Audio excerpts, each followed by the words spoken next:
الله خير سماحة الشيخ. ذكر في مداخلته الأخيرة التي استمعت إليها سماحة الشيخ ما يحصل هذه الأيام من ابتزاز إن صحت العبارة سياسي للدولة التركية بسبب ما حصل مؤخرا من إسقاط طائرة يعني تعدت على السيادة التركية، ويسأل يقول ألا ينبغي أو ألا يجب على المسلمين في حالة مثل هذه أن يكون هناك دعم اقتصادي وغيره لإخواننا الأتراك المسلمين؟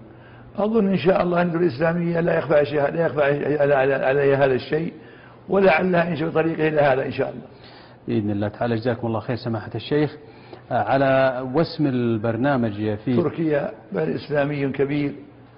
إسلامي كبير، يعني ضياعه خسارة المسلمين، لا بد حقيقة من المسلمين الانتباه لذلك، وأن هذا الثغر العظيم إن لم يساعد ويثبت أقدام أهله ويساعدون، فيخشى من أمر إذا حدث في تركيا أن يكون له أثر على الناس في حياتهم.